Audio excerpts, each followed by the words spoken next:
Така, продолжуваме со емисијата, со еден друг разговор, можеби, меѓутоа сепак исто толку клучен и важен за нашата заедница, за нашето општество, а тоа е како да се справиме со насилството и каква е улогата на социјалните ментори, како се препознаваат предупредувачките знаци и како да се обезбеди помош. Разговараме со мојата гостинка Магдалена Чадиновска-Кузмановски, социјален ментор и активистка за социјални права. Добар ден и добре дојдовте. Добар ден, добре ве најдов и благодарам за поканата. Велам дека и ова е една сензитивна, но исто толку многу важна тема, за која што, не знам дали ќе се сложите, се вклучува алармот кога ќе излезе на виделина некој немил настан, а насилството зема се поголем замав.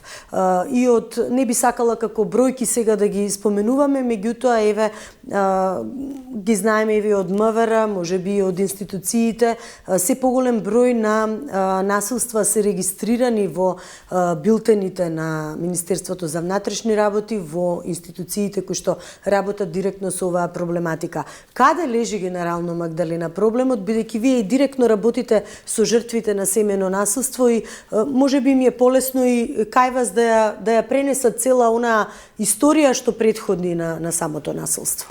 Па прво ќе се согласам и знаете што е интересно, овие денови читам многу често низ порталите и се забележува пораст во пријавите на семејно насилство.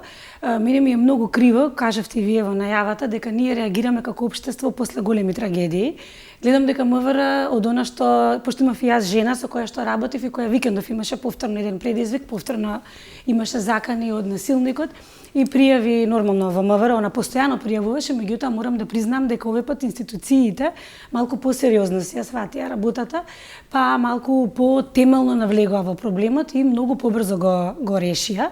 За разлика од претходно кога 2 години она пријавуваше постојано, значи она воопшто не беше пасивна жртва, него пријавуваше постојано и реакција од институциите па малте не и да немаше, не беше сериозна. Ете имаше, не беше сериозна, да се изразам така.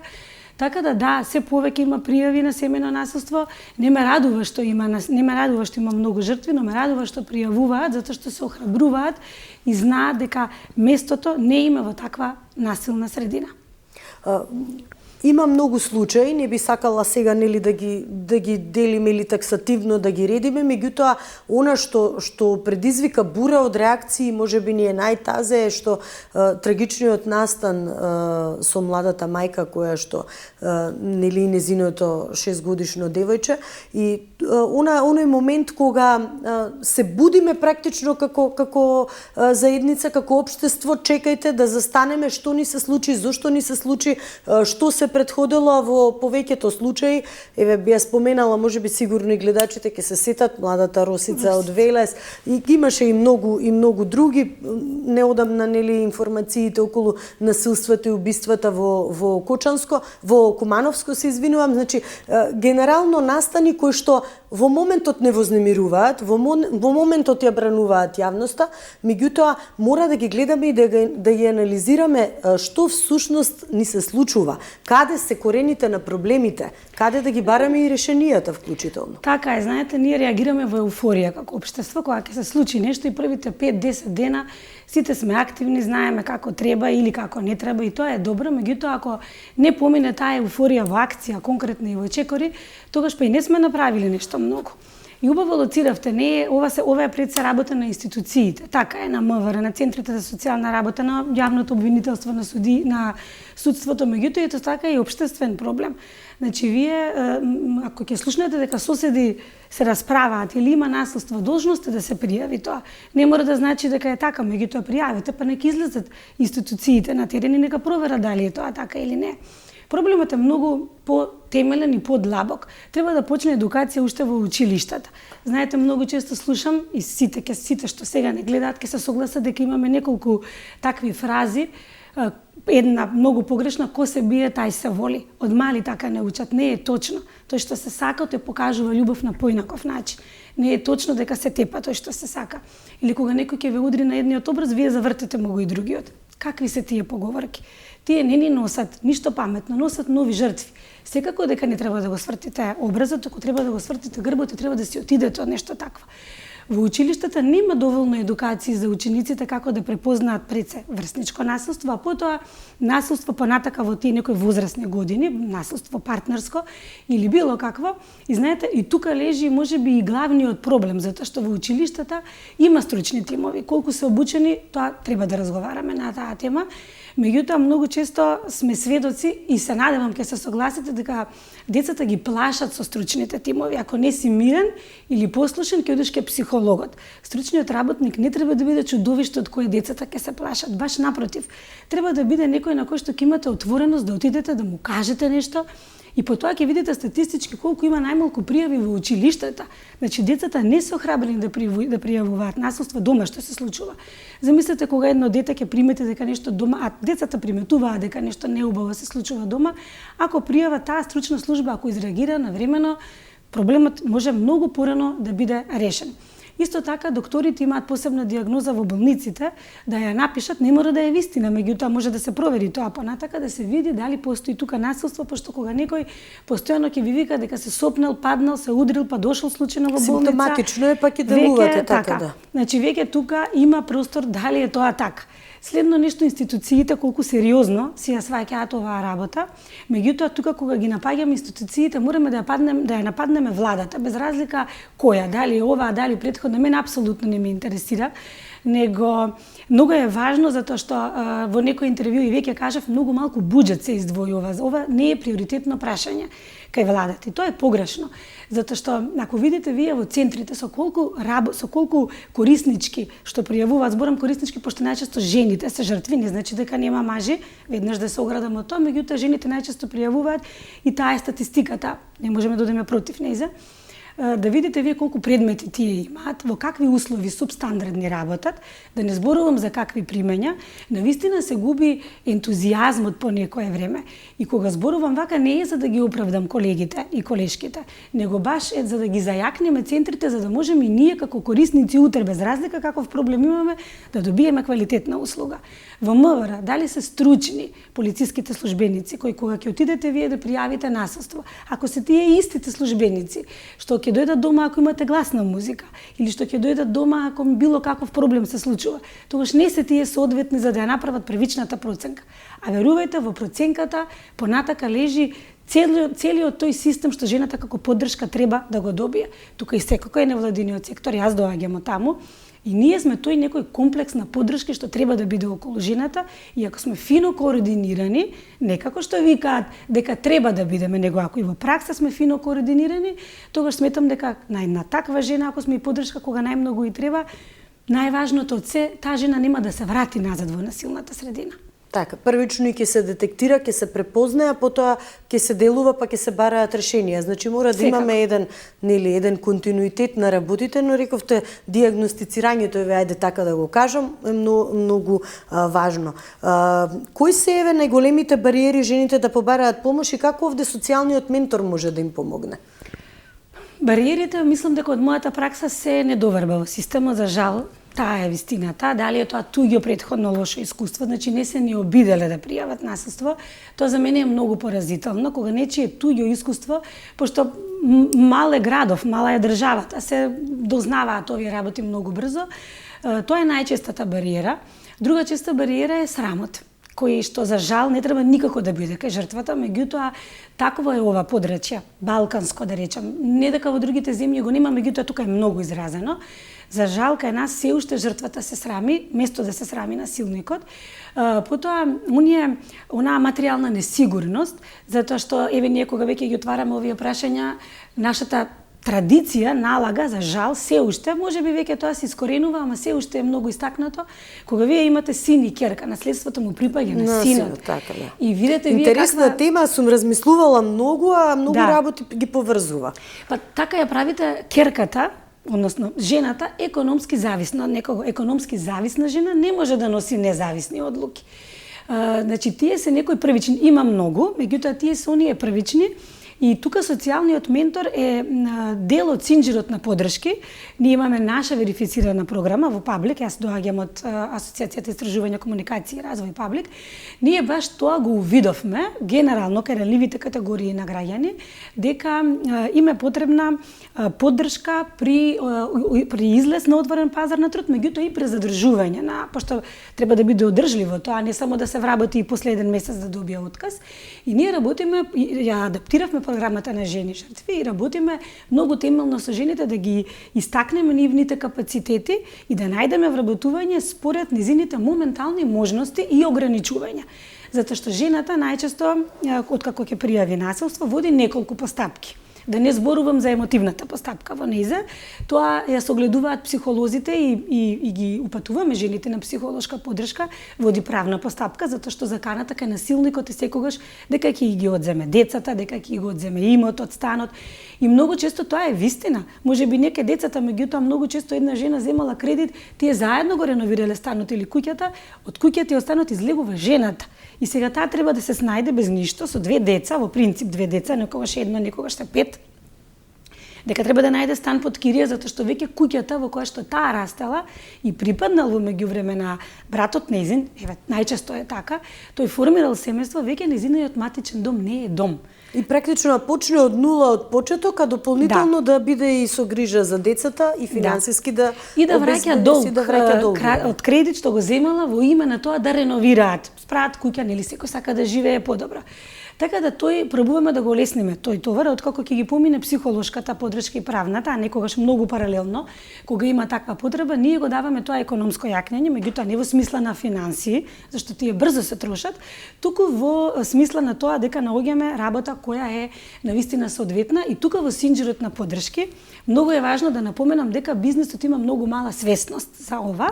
И вака кога ќе прочитаме нешто, сите велиме па како можеле вака да ја остават, па како можеле така да ја остават, меѓутоа нека се запрашаат и работодавачите колку од нивните колеги и колешки се жртви на семено насилство и дали им се отворени вратите за вработување на жени, затоа што тие често имаат ограничувања, меѓутоа не затоа што тие претеруваат, туку затоа што нивната ментална состојба го налага тоа како потреба да работат само прва смена, затоа што замислете, ние немаме градинки кои работат втора смена, работат до одредено време, вие мора да си го земете детето во 5 часот.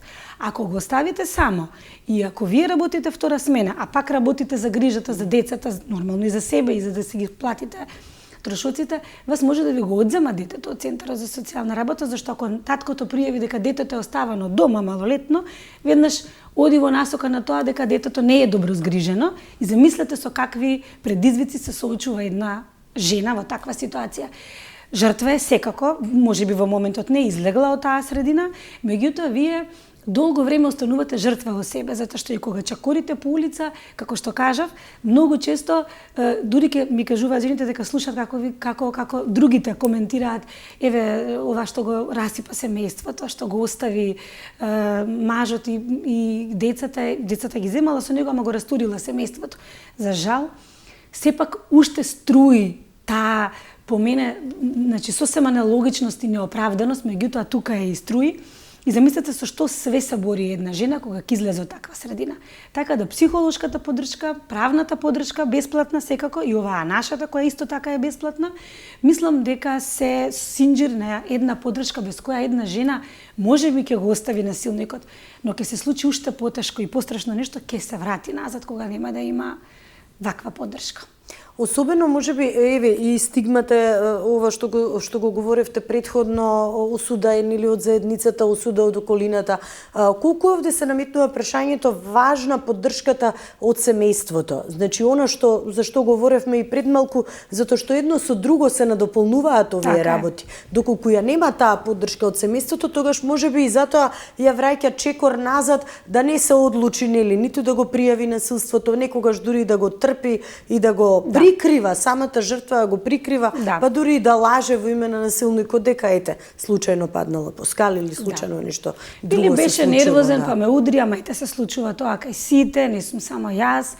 Знаете, многу погрешно не учат уште додека растеме, поготово ние женските деца не учат, веќе тоа не е така, морам да признам, меѓутоа сега се менуваат, со меѓутоа работите, но се уште не со таа брзина. Да, сепак се така растени и така воспитувани, ќути и трпи, нели? Она нашето познатото. Не треба да е така. Навистина никој не треба да ќути и да трпи нешто што не се трпи, нешто што не се толерира. Имало ситуации кога жената навистина сакала, се охрабрила и сакала да излезе, меѓутоа немала поддршка од родителите. Или пак се вратила назад кај родителите, меѓутоа тогаш се соочуваме со двојна виктимизација. Кога дома истото тоа семејство кое треба да ви биде најголема поддршка, пошто вие првичното сте го изгубиле. Нели, сте излегле од таму и сте отишле кај ова матичното. И кога тие ќе ви кажат, за секоја мала грешка тие ќе префрлуваат вината кај вас. И малку да задоцнете од работа, ќе постои таа недовреба, па каде си 15 минути, половина час те нема, кој знае каде одиш или дали требаше да го расипеш ова што го имавте, ти сама го одбра, ние не ти го биравме, сега ја затвори и нашата куќа и твојата куќа. Сега многу народски се изразувам зашто мене поентата на сите гостувања ми се да жртви кога го гледаат ова се да го разберат, да знаат. Така, меѓутоа така е. Реалноста е таква. Ние можеби би сакале во некој целофан да ја прикажеме, но генерално е многу подобро, поедноставно тоа да го кажеме. Па мислам дека така сите бе разбрале, а тоа е поентата на сите овие, се надевам и на колегите мои со кои ова го работиме. И навистина тука жените се наоѓаат во еден круг во кој што тие во тој момент сметаат дека нема излез. Излегле од едно место, се вратиле дома наидуваат на уште побетар атмосфера и се враќаат назад во насилната средина. Тука веќе му даваат многу голема храброст на насилникот, затоа што тој таа се чувствува немоќно, дека еве се обидов, секако пробав, меѓутоа дефинитивно не бива, јас не можам сама, а насилникот тоа го користи со, нели, она дека му се полни, му се храни уште толку егото, дека ете и семејството е отфрлило, семејството, ете и она проба, види дека без мене не може и она секогаш се враќа назад. И ние сме имале вакви примери од пракса. Кога, нели, се вратиле назад и кога 7-8 пати се враќале назад и по некоја теорија од она што, нели, сме поминувале низ едукација, една жена 7 до 10 пати се враќа назад до пред конечно да донесе одлука и да излезе. Но одлуката влијаат овие работи што сега ги набројав секако. Економското зајакнување можеби како економската независност е една од клучните можеби фактори, клучните причини кои што ги тера да застанат пред одлуката, нели, каде да го продолжат својот пат. Чинам дека е еден од поголемите фактори кои што влијае, меѓутоа и сите други се сплет на, нели, на околности кои што ја доведуваат до крајната одлука. И сега од друга страна зборуваме, нели, за физичко насилство, но што е со психичкото, она што можеби многу потешко се препознава, многу потешко се кажува, да се пренесе. Тешко се препознава затоа што е многу суптилно. Физичкото сите знаеме отприлика како изгледа и лесно ќе го препознаеме, некогаш не ќе да си признаеме, меѓутоа ќе го препознаеме дека се случува. Психолошкото, тоа се такви големи манипулатори да навистина некогаш знаат дури и колегите од центрите, што се стручни работници, знаат да ги изманипулираат. Замислете тоа што останува со жена која е едноставна или која се бави со сосема нешто друго, не е и ова професија. Така да тоа е навистина и секогаш кога дискутираме што остава поголеми последици, тука навистина не можете да знаете што остава. Двете насилства оставаат толку и секогаш се испреплетени. Никогаш не е само едното и никогаш не е само другото. Да не ги забораваме тука и економското насилство, забрана за работење. И кога ќе се зачини и со малку омраза, и со малку инат, тоа и со малку немоќ и тука вие останувате во некој круг од кој тешко се излага без поддршка. Така. Има ли позитивни примери? Рековте дека можеби и 7 пати се случува пред да ја донесе конечната одлука, меѓутоа тоа се тешки моменти. Можеби навидум вака кога ќе ги гледаме или ќе ги анализираме, да, може да им се даде совет се, меѓутоа тука има и други околности, особено кога се работи за деца, па целата постапка, знаеме колку се сложени тие постапки и низ институционални лавиринти кога ќе се почнат и да се охрабри самата жена да го направи првиот чекор. Меѓутоа генерално постојат ли позитивни примери да не биде дека, нели, има излез, мора да постои излез, мора да постои решение. Имаме многу позитивни примери, тоа баш сакам да го нагласам за да знаат жените дека можеби само не се соочиле со вистинската поддршка, меѓутоа поддршката е тука, постои и ние имаме многу убави приказни, на пример кога го работевме ова со UN Women, таа беше прва генерација со која ја адаптиравме програмата. Работевме со 15 жени, најголемиот успех е што ниедна не се врати назад во насилната средина, откако на сите им најдовме вработување. Имам еден позитивен пример, веќе го издвојам, нема да одам во детали затоа што доверливи се овие работи. Меѓутоа имавме жена која беше готова да се врати назад повторно кај насилникот, по не знам кој пат веќе, додека мене во канцеларија и објаснив дека ако почека ќе најдеме безбедно и сигурно вработување за нејзе, само во една смена, он имаше и дете со аутизам, најдовме образовен асистент, нејзе ја вработивме прва смена како административен работник, ја поддржавме да се запише на факултет, по моја информација сега она е пред крај на студии, кај да ќе дипломира, така да тие се позитивни примери, она не се врати назад во насилната средина, баш напротив, покажа храброст и пред децата, и пред останатото семејство, пред себе си, исто така, што е многу важно, пред заедницата и навистина, она често ми кажува дека имам слобода да го споделам низиниот пример, нормално не во детали, затоа што сака да охрабри други жени и навистина тоа ми дава надеж дека вака охрабрена жена навистина го знае патот. Само и треба некој така да има континуитет во поддршките. Така. Да знае дека има решение и дека има некој што е ветер во грб што може да и помогне. Реално на сите ни треба тоа. Сите сме ранливи на некаков начин и на сите ни треба тоа, меѓутоа замислете колку е тоа потребно кај една жена жртва која со години живеела во таква семејство, кога некој со години кажувал колку не вреди, колку е никаква, тоа се најчестите навреди. И колку е важно можеби да се каже дека не е срамот кај неа ако нешто се случило. Тоа е првичното. Да, тоа е првичното на кое што работиме, дека не е таа што треба да се срами. Навистина да видите како влегуваат во канцеларија кај мене. Многу ми е жал и многу ми е криво што влегуваат така со наведната глава, меѓутоа толку сум горда и среќна кога ќе излезат од канцеларија со веќе еден став во кој што и го гледам тоа и во ставот и во очите дека она не се враќа назад и дека она веќе не е таа жена со која јас на почетокот почнав да работам. И сите тие, и тоа зема време, не е тоа за една недела да се разбереме.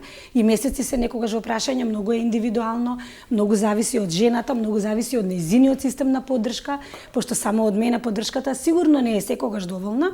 Многу често се случува да најдеме ние кои се тие во низината околина кои изначат многу, па и со нив да поработиме, за да она навистина застане на своји нозе. И да ви кажам искрено, не само зашто застанале на своји нозе, него сега и трчаат сами. Така, многу важно.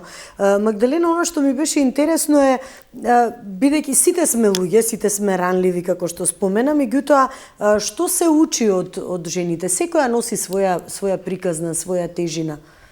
Да ви кажам искрено, и со други ранливости работиме и сите ме учат на нешто, меѓутоа како жените што ме научиле, нели секогаш велиме издржи машки, па јас веќе почнам да се сомневам дали е тоа вистина дека треба тоа да биде издржи машки или треба да биде издржи женски, затоа што тоа што една жена го издржува така сама, така неподдржана.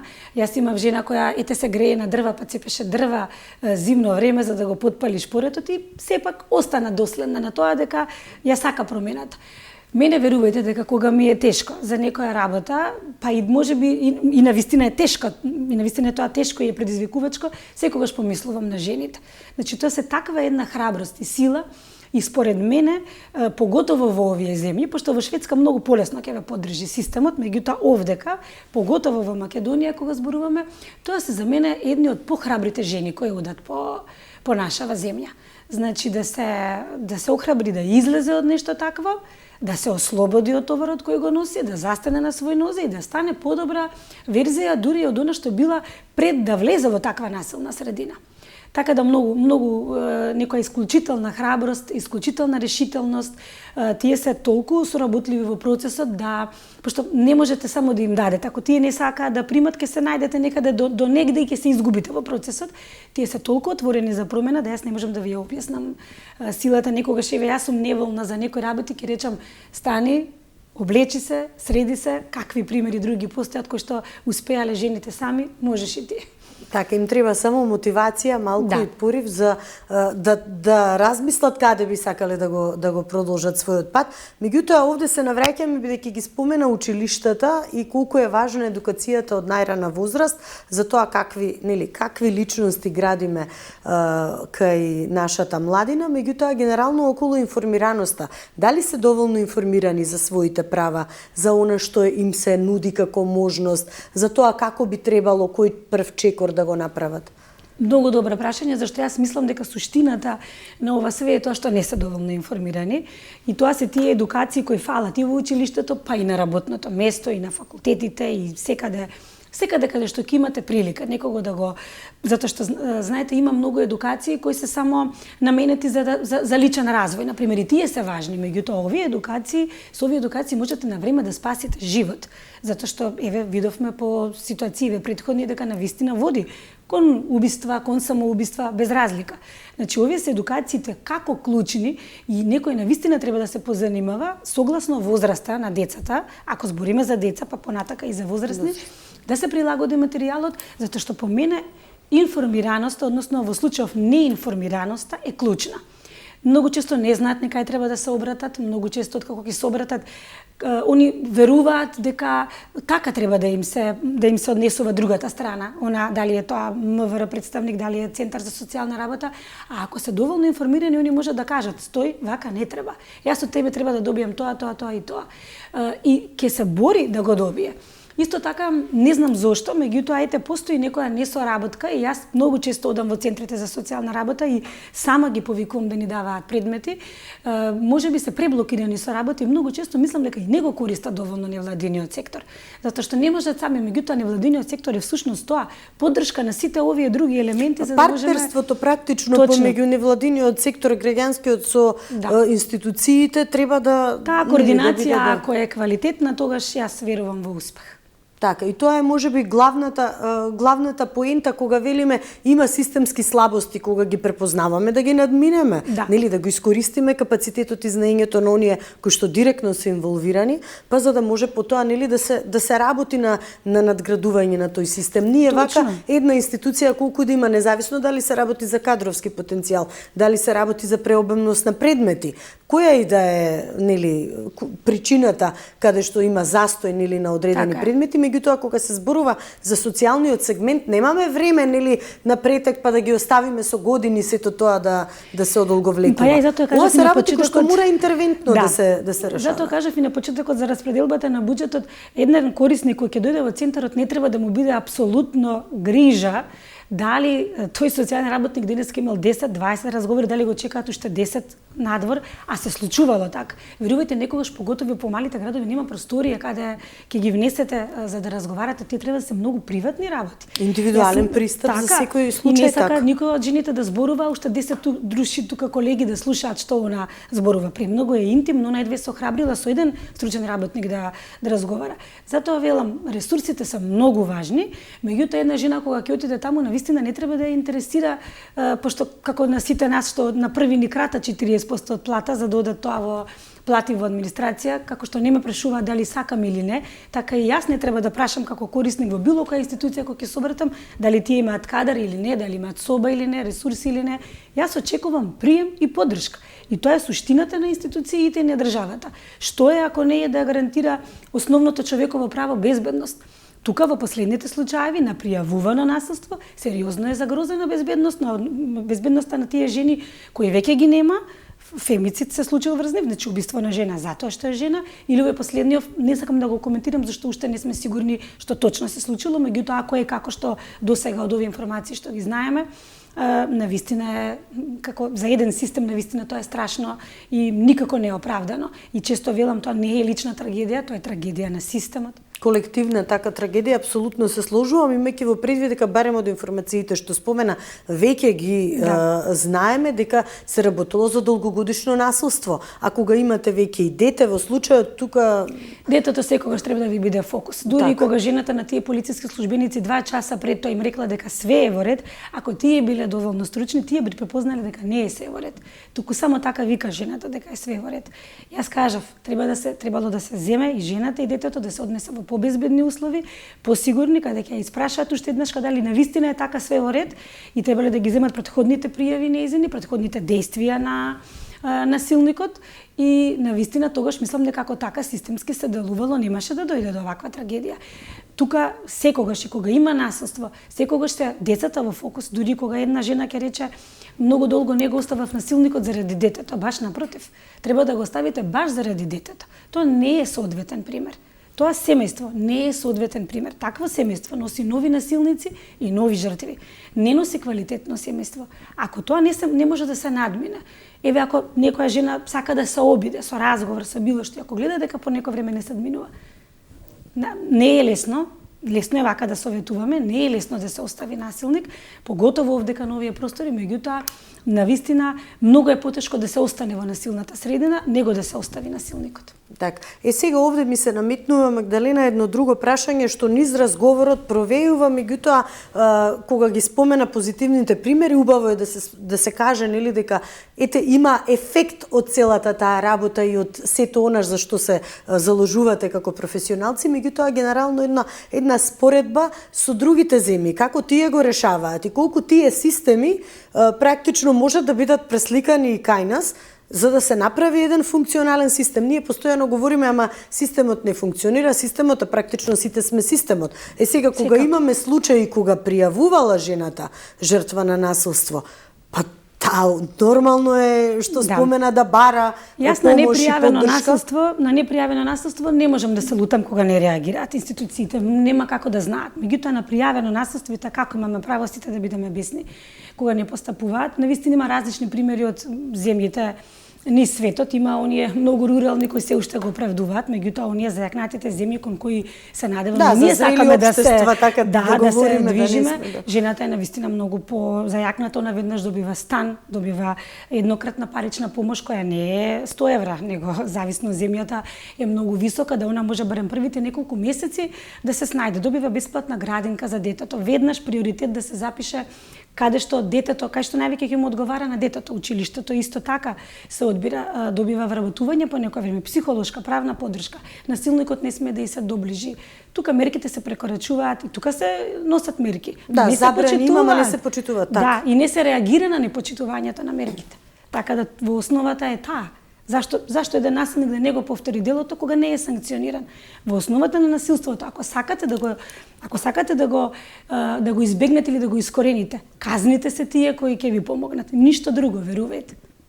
Така. Има многу позитивни искуства, примери. Ние велиме, нели, се повикуваме на законодавство, и закони имаме, меѓутоа тоа е и протоколи, и закони, но важно е истите да се почитуваат. Тоа е суштината. Така. Магдалена, навистина благодарам за издвоеното време. Имаше, нели, има моменти кога зборуваме за вака суптилни теми, нема некој кој лично, кој на некој близок, кој на некој познаник, што директно или индиректно не бил засегнат од овие проблеми. Меѓутоа, убаво е што има стручни лица кои што даваат надеж дека има решение за се. И тоа може би ни влева е она светло во тунелот кое што секој може да го побере и да го најде. И навистина сум сретна што оваа ваша професија социјален ментор дава една друга димензија на проблемите, дека имате со кого да поразговарате, имате некој што суштински знае да навлезе во проблемите и да ве упати како да го почнете тој пат. Мораме така да се поставиме затоа што навистина не знаеме утре што ни носи, сите можеме да се најдеме во секаква ситуација и кога ќе ни треба поддршка, треба да очекуваме таа поддршка од блиските, од институциите, од роднините, од семејството, небитно од кого. Јас сум секогаш така поставена, затоа што животот ни носи се. Ако сум сега во состојба некого да поддржам, секако дека во секое време. Така, уште еднаш благодарам за издвоеното време. Благодарам. Почитувани вам, ви благодарам што бевте заедно со нас. Секако останете на програмата на телевизија 24. За кратко следуваат пладневните вести. Од мене пријатно.